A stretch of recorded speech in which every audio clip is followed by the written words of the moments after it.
Good morning, everyone. Welcome to Founders Week YQG. I'm Aparna Krishnamurthy, business advisor at the Small Business and Entrepreneurship Center, a division of WindsorEssex.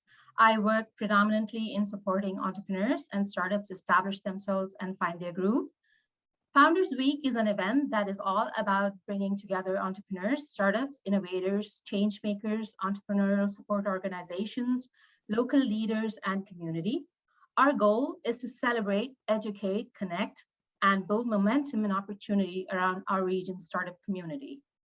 While this event is virtual, we would like to respectfully acknowledge that the land on which we gather today is the traditional territory of the Three Fires Confederacy of First Nations, comprised of the Ojibwe, the Odawa, and the Potawatomi peoples. We are grateful to work, learn, and live in this area. This week would not have been made possible without our generous sponsors. I would like to thank the Province of Ontario, the St. Clair College Alumni Association, Job Shop, Libro Credit Union, Workforce WindsorEssex, Baker Tilly Windsor LLP, Alpha Core Group, Venturit, EPICentre, Small Business and Entrepreneurship Center, Genesis Entrepreneurship Center, WEtech Alliance. Thank you for putting #Founders first. For more information about our sponsors, please check out wetechalliance.com/foundersweek. Today's session is being hosted by the Small Business and Entrepreneurship Center. We are a division of WindsorEssex, and we provide entrepreneurs and existing business owners with the training and support necessary to grow their business in Windsor and Essex County. We support from ideation and concept through startup and operation to early growth and expansion stages of business. ESPEC works in partnership with the Province of Ontario's Ministry of Economic Development, Job Creation and Trade, and is a part of the Small Business Centers Ontario's network of offices that serve Ontario's small business community.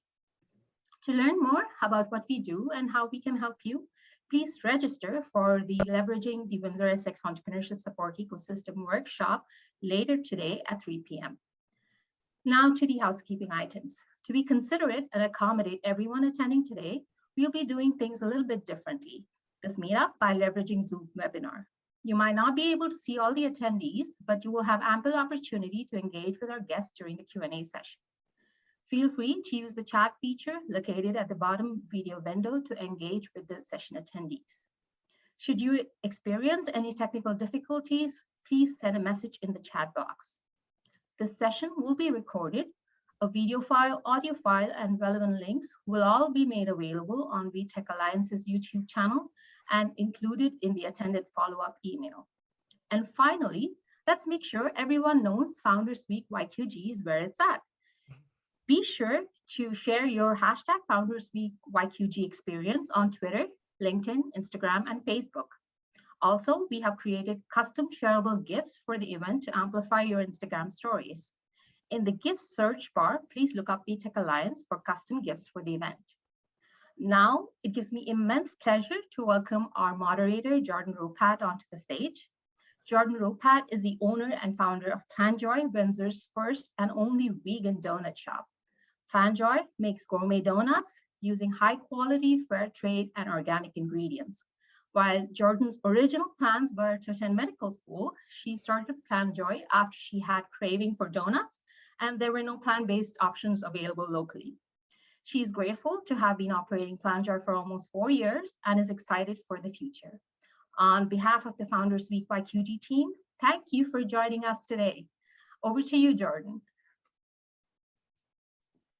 Thank you so much for that wonderful introduction. Can everyone hear me okay? Yep. The audio is okay? Okay, wonderful.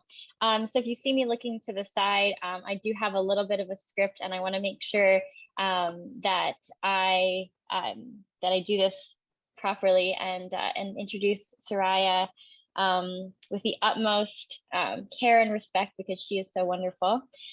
So I do have the immense pleasure to introduce Surria Fadel of Cedar Valley Selections, who will be sitting down with us to share her founder story, exploring what drove her to start her business, discuss any trials and tribulations she faced along the way, and how she hopes to positively impact the industry.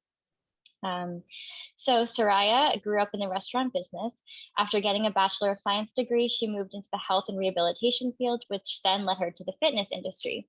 When her youngest son, Amin, came to her with an idea to start a business and asked her to partner with him, Cedar Valley Selections was born. Cedar Valley has brought Canada its first bottled fattoush dressing, which is delicious, by the way. We use it all the time at home.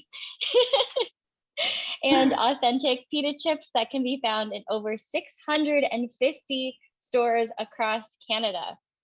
All natural, preservative-free, verified non-GMO, clean label products, which now include 7 dressings and marinades and 3 flavors of pita chips. So let's start off with a few rapid fire questions. So what are 3 fun facts about you, Surria? 3 fun facts. Well, I guess the first one, which a lot of people don't know about me, is that I was born and raised in Cedar Rapids, Iowa. So if any of you have heard of Iowa, Field of Dreams, that is where I was raised. So a small city, kind of like Windsor, but definitely couldn't wait to get out when I was growing up, and ended up in Canada once I got married. So love it here. Another fact would be that I'm the mother of 5 children. And Amin, as you said in the intro, is my youngest. Always wanted 6. Ended up at 5, and I always tell people that if Amin would have been my first child, I probably would have only had 1. So he kept me busy from the time he was born until now. Look at this, full circle. Now I'm in business with him. So yeah, he's always kept me busy, that's for sure. A third fun fact, as you also said, I came from the fitness industry, so I was heavily involved in the Good Life industry, served many positions there, from fitness manager, personal training, to group fitness instructor, TRX coach, fascial stretch therapist. So I basically served in many different roles at Good Life, and was one of those in-your-face kind of instructors, and ended up 3 years in a row being nominated for a top 5 fitness instructor. So that was kind of fun. It was a really fun journey. Had to end it because, and we'll probably get into this a little bit more, because once you make that plunge into entrepreneurial, self-employed business, you really can't do everything anymore. You have to give some things up. So that was one thing I had to give up. Yeah. Wow, that is an incredible journey. And as we spoke before Founders Week started, just to get to know each other a little bit better, I was really floored by how many wonderful experiences you've had before starting your business, as opposed to my own journey, which, I started my business when I was 25, and you started yours with an already established career and a family, which is a huge challenge. So really, really impressive. So another, fun rapid fire question, and then we'll get to, the juicy stuff. But what business do you wish you had founded? Thank you for those comments, by the way. Yeah, I read a post the other day, just before I answer that question. I read a post the other day about, and I can't repeat it exactly, but it was something to the effect of, there's so much focus on the under 20s, under 40s, the successful people under 40s and that. So what about the over 60s? I'm not there yet, but close. But what about, the older, the moms, the ones that have gone through, building a family and doing a different, having a career potentially, and then doing a switch and trying to start up a business at a later stage. Trust me, it's a little bit more difficult when you're up there in age, and you might not have the energy that you did when you were in your 20s. But going back to your question, and this is going to really reveal a little bit more about me. I've got a sweet tooth, even though we're in a healthy food industry. Growing up, we were always, I was all about the candies and the jujubes and the hot tamales. So honestly, the first thing that comes to mind when you ask me that question is Smart Sweets. I don't know if you guys know what that is, but right, the girl from Vancouver or from British Columbia, she had a sweet tooth, knew there had to be another way to make candy healthy and without sugar, and she came brilliant product. We buy them all the time, so I don't feel guilty. There's no sugar in them. It's all natural, chicory root and other healthy ingredients. So yeah, that's a business I wish I would have founded. I love Smart Sweets. Yeah, great business. Okay, and next to Plan Joy. Okay. Thank you so much. Honestly, though, both great options if you're looking for plant-based and healthier options. And the last rapid fire question is, what is the best piece of advice you ever got? Tough question, but maybe one of the best. Know your whys. That goes back to my fitness days too, and then into the struggles of trying to develop a business and be successful is know your whys. Because in those dark days, that's what's going to pull you out. Absolutely. You there's no way of getting through those challenging times without knowing not only why you started, but why you want to continue to keep going. Exactly. Because with all the challenges thrown at you, it's incredibly easy on a weekly basis even to go, oh, all right, this is when I quit. And absolutely. It sounds so dramatic, but genuinely some of the challenges are, it's unpredictable. So if you don't know what your purpose is for keeping going, it's really difficult to, And that's kind of a make it or break it type of mentality, because how many times do you want to throw in the towel when you're really down in the dumps and things just are falling apart and you're just wondering why? I mean, yeah, we'll get into that more, but definitely we'll talk about why I'm still in this business. Yeah, absolutely. Okay, so I mean, we all kind of we know a little bit more about you from the intro, and of course, I'm sure everyone here has already been aware of your business for quite a while. But if you could just tell us a little bit more about your business and a little more about your entrepreneurial journey.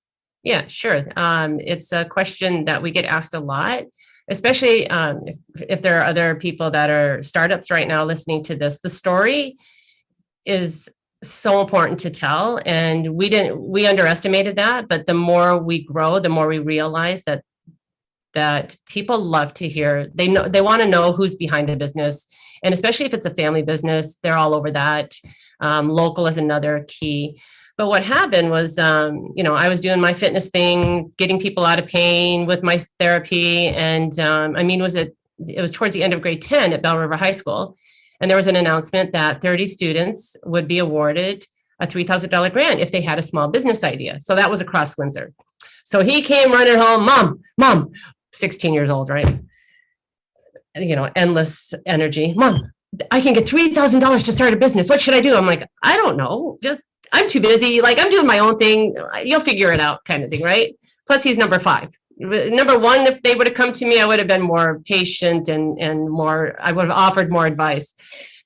So anyway, so he goes back to school and talks to the guidance counselor, and she reminded him that years prior, because, so let me backtrack a little bit. So Amin grew up playing hockey all his, young life, and pretty much stayed with the same hockey boys all through his career in hockey.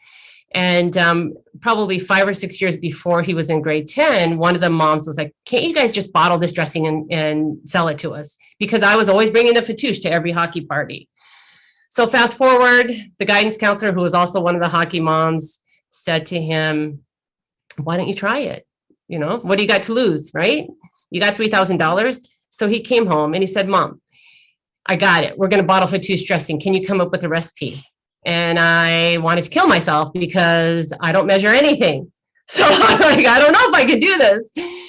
So I said, but I'll try. I'll try anything, right? Until I fail completely, I'll keep trying. So he would come home every day after school. Did you come up with a recipe yet? Did you come? No, I haven't. I'm trying to do a little bit of research into how to do a shelf-stable product and without using preservatives and no sugar. And, so there's so many factors involved in trying to create something that people can buy en masse when I'm just doing this typically, right, for the parties. So 6 months in, he worked with an advisor all summer long that summer.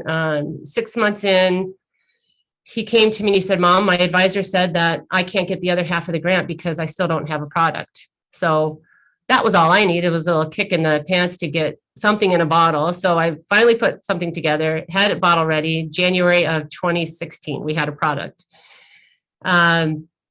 just kept selling it to teachers. Amin would keep a stash in his locker. I was selling it to my members at Good Life. They were part of my test market too, the teachers and my members when we were developing it. And people kept asking for it, right? And then we just were having fun. And then the pita chips went along as a complement to the dressing. And then in 2017, we did our first, someone suggested we do our first farmers market. So we did the Walkerville night market. And we were like frantically making 100 bottles of dressing. We had no idea if we were going to sell one. And set up our table at the market, and we sold 80 bottles out of the 100. And then, yeah, we were blown away. People were taking pictures. They're like, finally, someone did this. We've been waiting for someone. And then other people were like, oh, I was going to do that. That was my idea. And so we had all kinds of different responses. And then, it was phenomenal. So then Steve Green approached us that night and said, I want you at the downtown farmers market. So we're like, okay. He said, I want you there tomorrow. I said, no, we only have 20 bottles left. So we need to go home and make more product.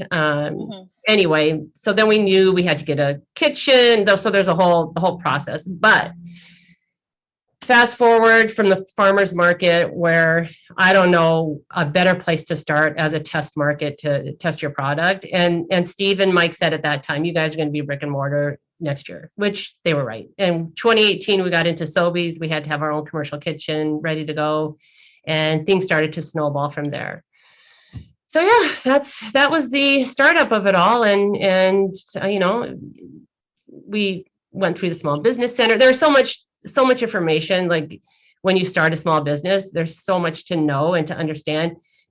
People were great at the market when we were the newbies on the block, networking and helping us out. How do you do this? We're asking questions like crazy, because I was a fitness instructor, and yeah, I grew up in restaurants, but restaurants are different than bottling a retail product. So it's a completely different ball game. So we were asking a ton of questions. Amin was 17, 18 by then, right? Like and he's the youngest. So he knows how to spend money. So he at that point did not understand the value of the penny, let me tell you. So it was a challenge. It's such a wild story when you tell the whole thing like that. It really just puts into perspective. Again, like I'm constantly floored and so impressed by what you all have been able to accomplish. From, on your side, being a mom of 5 and a career, and with this very excitable 16-year-old who's just like, okay, well, we can totally do this, right? Yeah. And you're like, okay, well, you can do this. I have 4 other kids and a job.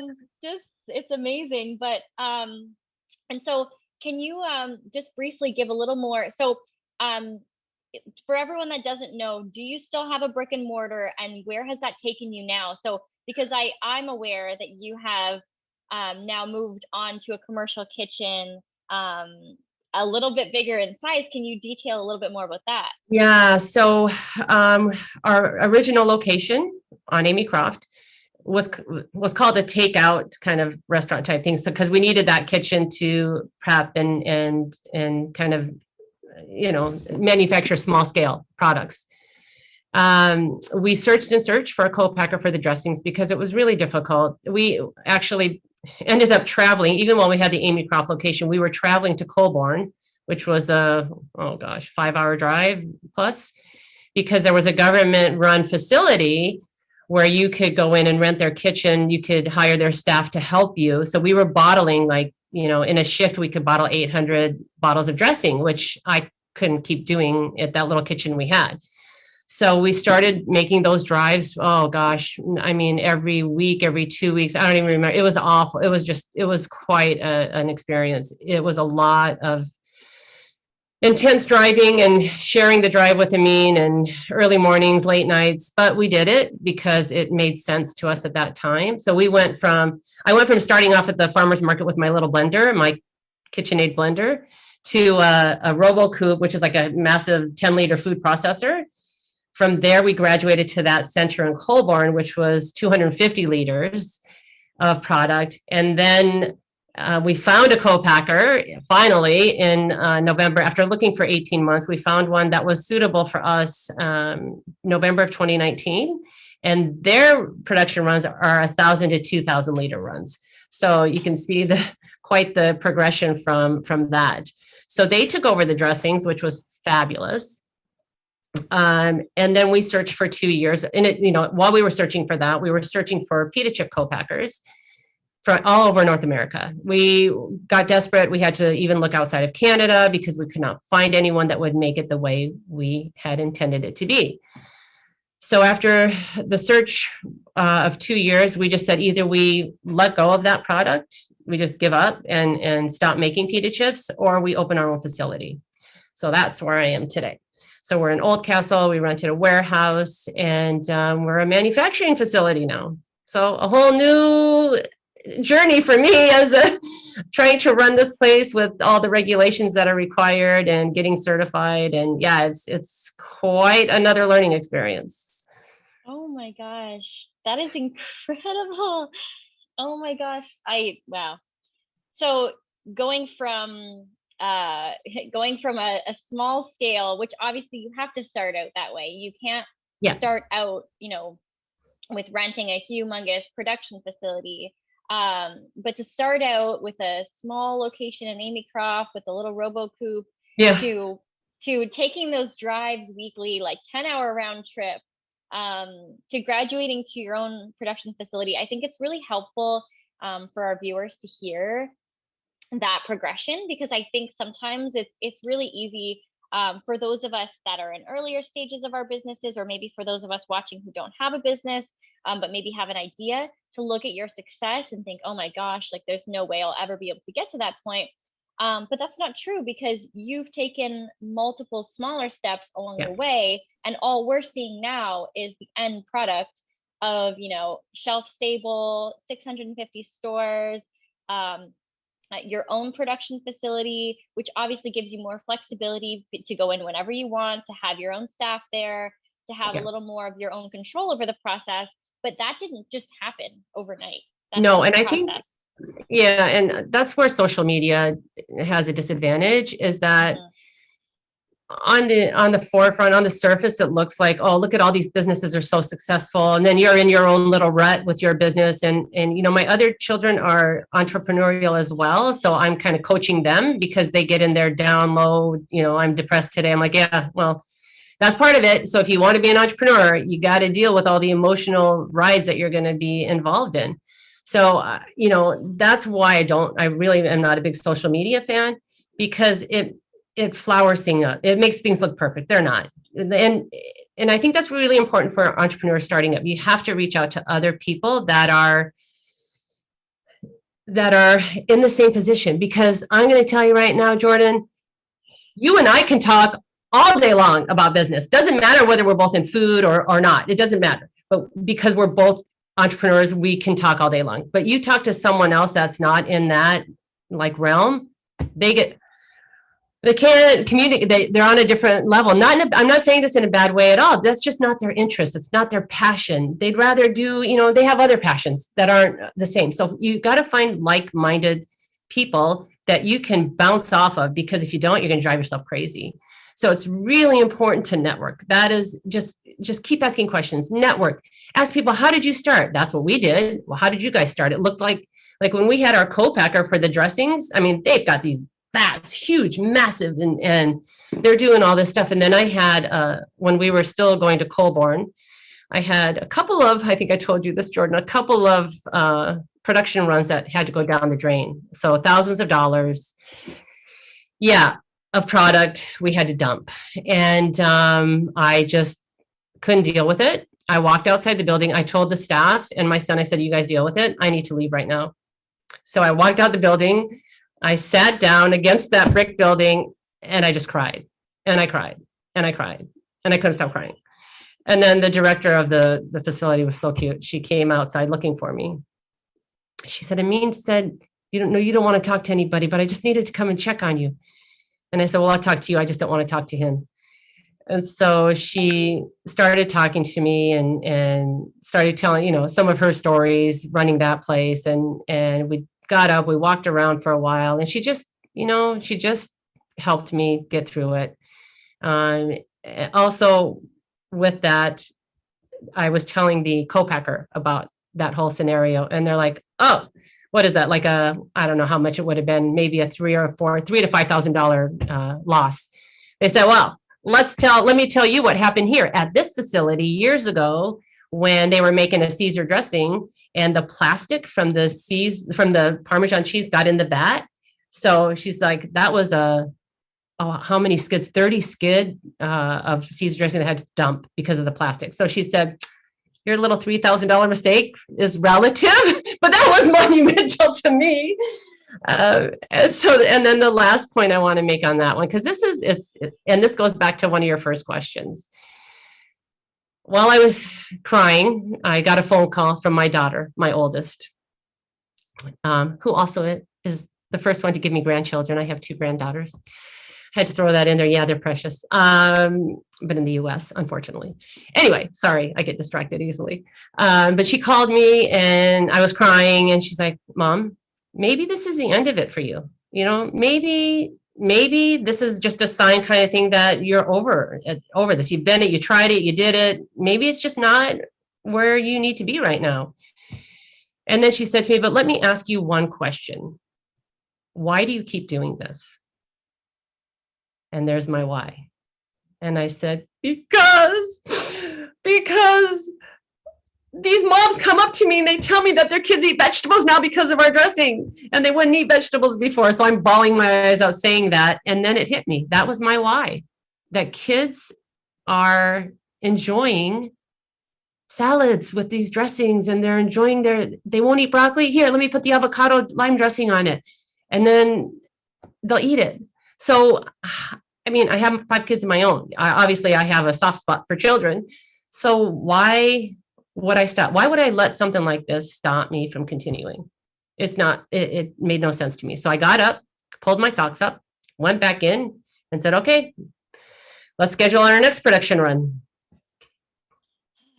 Yeah, I can totally relate to those moments where you're sitting and you have your head in your hands and you're just crying like, why did I choose this? Why am I continuing with this?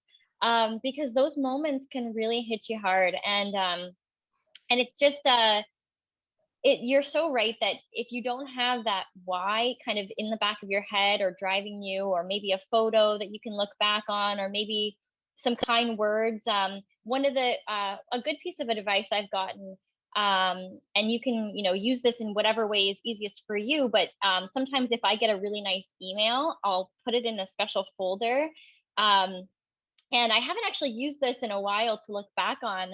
But you can do that with anything. If you're a little more traditional, you can always, you could print out some nice comments, put them in a notebook, put them in a folder.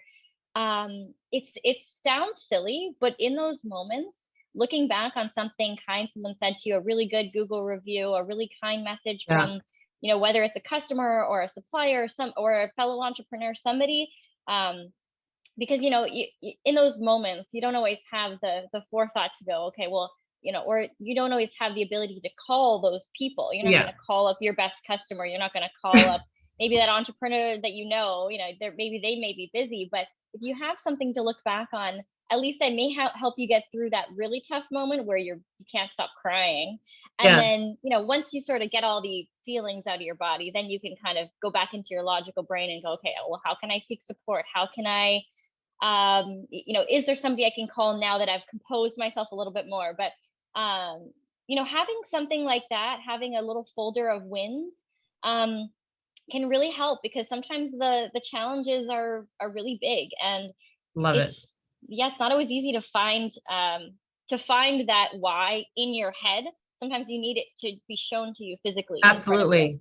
Oh yeah, absolutely. And that is such a great idea, Jordynne, to have that little folder of wins.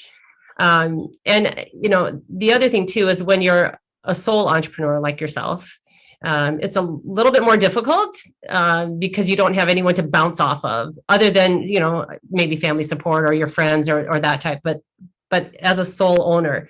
So I have the luxury, sometimes it's a disadvantage, of working with a partner, my son, So it seems like it offsets. So on his down days, I'm picking him up. And then on my down days, he's picking me up. But without a word of a lie, when we both are in those deep, dark phases of our business, we'll get a text message, an email, someone will post something online. Even the other day it happened, someone posted online after Amin was like down in the dumps, and he's like, Mom, it happened. It never fails. That there's always, that force, that comment that will lift us back up. But I'm definitely going to take your advice on that folder of wins, because we get these emails and then you forget about them. Like you said, right? They get lost in the shuffle, and we'll forward things to each other. And even the other day, there was a post that was an awesome post. And so we need to keep track of all of those so that we can have them to look back on. And I'm going to totally take that from you today. And by the way, thank you to all of I'm trying to keep track of the chat box as well while I'm talking, but oh my God, you guys are amazing. So thank you for being here and allowing me to share all my woes of business. I appreciate it. Yeah, I'm loving the comments as well. And something similar just happened to me where, I had been for a few weeks, just kind of a little bit, maybe lower mood, just kind of struggling to sort of find my why again. As it sometimes happens, and something wonderful, happened as well. And it always does, right? Something always just kind of shows up out of nowhere. Yeah. So I have a question actually. So when you mentioned your daughter, and you said, oh, I get distracted easily. And that kind of really got me thinking, I think it's pretty common amongst entrepreneurs, people that are driven and excitable and have so many ideas, and those are wonderful traits. And I think with those traits also comes some traits that are not so desirable in our current society, which is that, you're on to the next thing, and you're so excited, but sometimes the actual day-to-day of business is actually not so exciting. Sometimes it's answering emails, and sometimes it's, doing things that are a little bit less desirable. So what are some tricks and tips that you have for staying organized? And then we may have one question after this, and then we'll move on to the Q&A. Okay, so staying organized is a big challenge for me, because I do think that I can multitask, even though the brain doesn't know what multitasking is. So just having I'm not a computer type fan of keeping my calendar, or not necessarily my calendar, but my to-do list on there. I have to write my list down. So I have my book with my to-dos for the day, so I can cross them off. There's satisfaction. That's your win, right? Yes, exactly. You got to mark through that to get your little wins. So I try to keep organized. It's very difficult because with small businesses, and those of you out there know this, you wear so many hats. And it's very difficult when I'm trying to do my food safety regulation Q&A HACCP forms, and then I get interrupted by staff coming in saying, oh, the machine just broke down, kind of thing. So, or how do we do this? Or how do, the next thing, if they don't know how to troubleshoot. So I get interrupted all the time for troubleshooting. So it is difficult. I think what we've done to try and help us out in the office as well is a lot of whiteboards. So Amin has his whiteboard. I have mine because, again, I lose my projects under the email trails. So I have my board with all my projects in process. I have my purchase order board as well. But basically, I reach out to find how many grants I can get, how many resources are there available to, it's not necessarily monetary, but resources, that from the Small Business Center. I'm doing the Foodpreneur one right now. It's not a grant for me, but it's education and training. So I'm on every Tuesday. It's phenomenal. So those of you in food who have not, WEtech, I know you guys do. You love whiteboards. But there's so much help out there. I'm working with, if any of you have heard of Ripen, I'm working with universities across Canada that participate in that program. So they give you a group of students to work on your business. If there's stuff you need, whether it's marketing, some other business aspects, food science, whatever it is. I've got Niagara College. I've got McMaster University. This is all free service that is there to help you. But how do you know? A lot of people don't know what's out there. So that's why I encourage you to talk a lot, ask a lot of questions, get out there. And yeah, stay organized with your whiteboards, with your list of things to do. I have different hats that I will have a drop down menu on, okay, today for food safety, this is, these are my to-dos for that. These are my to-dos for formula development, and so on and so forth. Yeah, that's so helpful. And definitely writing things down physically is a game changer. Okay, so I'd love to know, we know where you've come from now, we know where you are. So if you can talk for maybe the next 5 minutes, I have a couple questions somewhat related, but one is, how have you been able to hire and grow a team? How has that been for you? If you have a few minutes to talk on that. And then maybe a minute at the end to discuss, if you can, if that's something you're able to disclose, what's next for your business, or if you have a plan for that yet. Oh yeah, we better have a plan, right? So we've grown from just Amin and myself, and my husband's a kind of like our silent partner who deals with a lot of the legalities and gives us a little bit of financial support and advice. So he takes care of that side of the business. But now we've grown to have, because we have our own facility now, I've had to hire production staff. And Amin handles the business side of things. So he's had to hire an inside sales consultant, as well as he deals with all the, social media, marketing, finance, store contacts, all of that stuff, the broker, the distributor. So there's definitely steps to that where you get to those stages. Having our own staff, use the resources in Windsor, the Unemployed Help Center, Center of Excellence. They have been phenomenal for really matching up really, really good people with our business. And we are family run, family owned. We like to have that family atmosphere in the plant. I mean, there are stressful days for sure, but we really try to take care of our employees. We try our darndest to not work on Saturdays and Sundays to give everybody family time. So we really try and get it all done Monday to Friday. It's been, obviously not everybody is meant to work for this kind of a company, but the ones that are here are highly valued. They just such a great team. I'm so grateful for the people we have on staff. I can't even tell you. So it's managing staff isn't easy at the same time. Hopefully I'm working towards getting a production supervisor, a quality assurance supervisor. We definitely want to, that's on our list of goals. Obviously, cash flow is always an issue with small businesses. So, the minute we can afford to do that, I have applied for some grants to help with those as well. So I'm hoping that I'll get a little bit of government help with those positions. That's where we're at for staffing. Let me just pull up something. So we did announce it, I think, yesterday, that this is our newest addition to the family, the pita chip family, cinnamon sugar. However, unfortunately, it's just an exclusive time only for Whole Foods Canada. But we're hoping to add that to the lineup at some point. We're going to see. We're testing it out to see how it does, and then we'll know if it's going to be justified to bring it on as number 4 of the pita chip line. And then the dressings, right now, we just launched the 2 Caesars this year. We launched the Caesar and the vegan Caesar in April. They're doing well, thank God, for the short time they've been on the market. And I'm taking a break from developing new flavors of the dressings right now. I need a little break. So I know what I want. We do have our long-term goals with, the next few SKUs that we're thinking, or products that we're thinking.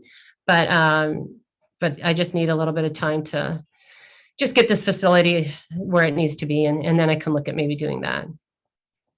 Absolutely. That's so wonderful. Well, thank you so much for sharing all of that. I can't believe it's already 9:40. I wish I could talk to you until noon, and let's just have a slumber party and talk business. I'm really inspired by you, and I'm so grateful that I had this chance to learn from you, and I'm sure everybody else is as well. So if anyone who is watching and listening has any really pressing questions, please leave them in the question box. I believe Aparna will be helping us out with the question and answer period. But if not, Aparna, let me know, and I'm more than happy to read through them and ask the questions. Sure, Yeah, sure. I As agree with Susan questions there. come in, so as questions come in, we can, take it as it goes. So I see one that is, what resources you have found most helpful while transitioning from a traditional career to meet challenge of flying without safety net? So the question is for you. Yeah, so the challenges, so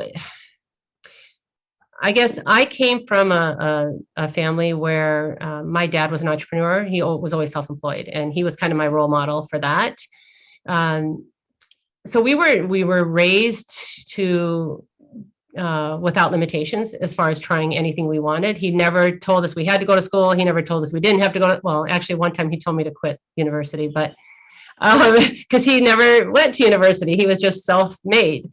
However, I think what first of all, connect with me, because I did a mentoring program with out of London Pillar Network and tried to mentor some female entrepreneurs. You got to break down those barriers and just be willing to take chances. So you got to take some risks, you got to be fearless, and you got to be ready to fail. Because if you're not ready to fail, it'll destroy you. It'll just eat you up. So you have to accept and embrace those failure moments, because I'm telling you, every time you drop into that failure status, you're going to learn something that is going to change your business. So it's always those little golden nuggets at the depths of that tunnel that's going to give you some light, and you're going to learn something from it, and you're going to grow from it. So I would just say, don't let the status quo lock you in. Step outside that box. Get out there, get around people that encourage you to do that, and that will help you in the process. Does that answer your question? I think so. Yeah. Fantastic advice, Surria. There's one more question. I believe this would be great if both of you addressed it. So the question is, do you have any advice on balancing your passions with your business and your personal/family life? Yeah, so I would say, well, like what we try to do, someone gave me this advice, an entrepreneur gave us this advice once, not that long ago. And I really, really thought a lot about it. He's very successful. And he said, because he had a family business as well. And he said, at 9:00 at night, there's no more talk about business. So you set a time, set boundaries. So, 7:00 p.m., there's no work discussed in the house. Or, what we try to do here is give Saturdays and Sundays is our downtime. So if oftentimes he's 22 now. So, he still needs to have a bit of a social life. I get that. I'm different. But if he wants to go out on the weekends, I never give him attitude unless obviously there are exceptions, but for a general rule, we just were like, you need to get out. You need to forget about the business even though you're not, because you always have your phone and you're checking the accounts, but just try to just like you would have a 9-to-5 type of job, let's say, that those are your working hours. Try to do the same thing with your business. It's not going to be that short. You're going to have to go a little bit longer on the daily hours, but really try and block it off in your schedule. The other thing I'm doing is staying off my cell phone as much as possible. Like that takes up so much time that you could be spending with your family. So I couldn't even find it last night because I forgot where I put it. So, just put it away, put it in a drawer, put it away when you get home, or even for a couple hours if you want to spend time with your family. Awesome. Jordynne, how about you? Yeah, that's really, really good advice. And a lot of what you just said, I echo. And one thing that I'll add to that is, I think we as business owners sometimes create urgency. Sorry, there was a beep, but I don't know if you heard, but urgency that's not actually there. So sometimes, like if I'm happen to be on my phone, maybe like like you said, like maybe it's 10 p.m., right?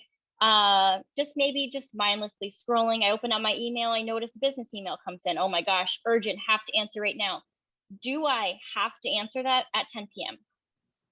Is not to be crude, but is anyone going to die if I don't answer this email at 10 p.m.? Yeah. Absolutely not. Can it wait until, and so the next morning then, can I have a peaceful morning, have my breakfast, get into my day with a clear head and a full belly before I start my day, because I find, for myself at least, I would often get into, you know, I would wake up in this panic, anxiety feeling, like tightness in my chest, immediately check my email, immediately answer all the text messages, immediately check my social media. And I would start my day off on the wrong foot. I would start my day maybe with an hour of screen time instead of eating, instead of spending time being, you know, being with myself. And it would start the day off on the wrong foot. I would often start the day off with this like anxiety that wouldn't go away for the rest of the day.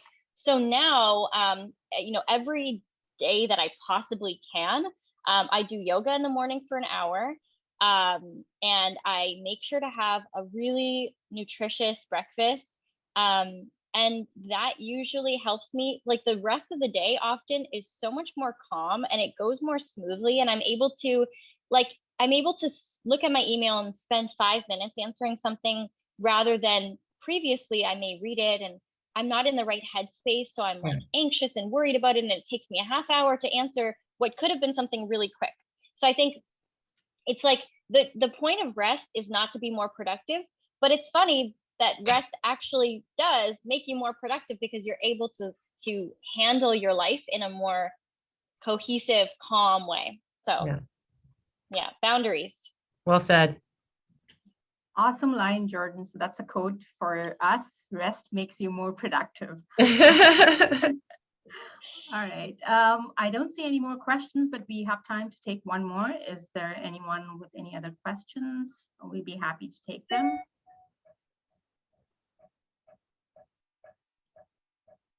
I'll just wait for a minute.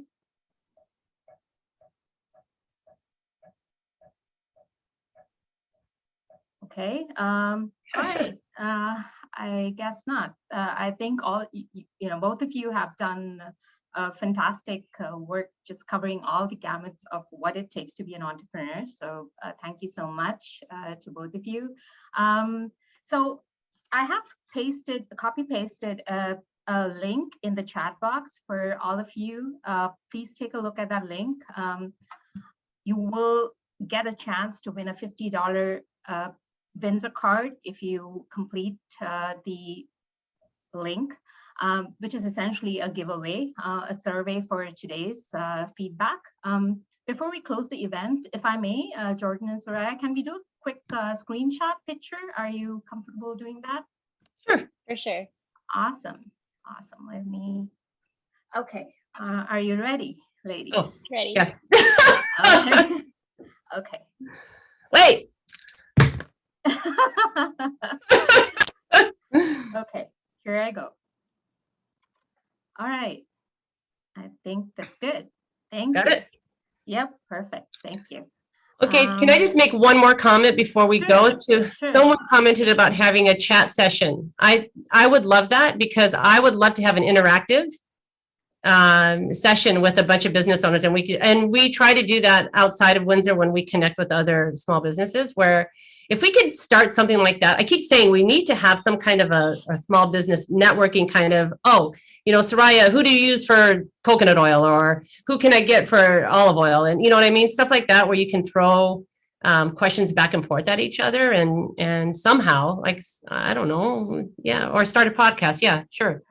John, John Mark, that's good. Yeah. That's been on anyway, so if there's someone can take the lead on that, I'd be all over it. Awesome ideas, ladies. All right, so thank you both, Surria and Jordynne, for joining us today and sharing all your wonderful insights. Let me just quickly wrap this up by sharing, please don't forget to check out our schedule for the upcoming events. Next up, we have the Fireside Chat with founder Abu Hassan of Edison Financial at 12 p.m. Also, we just want to ensure you don't miss our Founders Week YQG Town Hall tonight and Failure Night on Friday. Make sure you add them to your schedule so you don't miss out.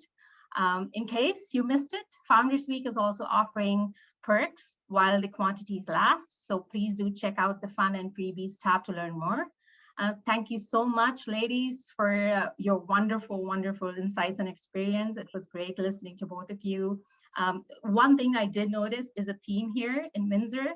You know, all you entrepreneurs start these great food, places where we can go and eat to our heart's content. And then we had Sawyer, who has started Stretch Shop, so then we can go work out. So Yes. there is a theme that is happening here. So Yeah. wonderful. All right, ladies, thank you so much for joining us, and thank you, everyone. I hope you had a great time today with us.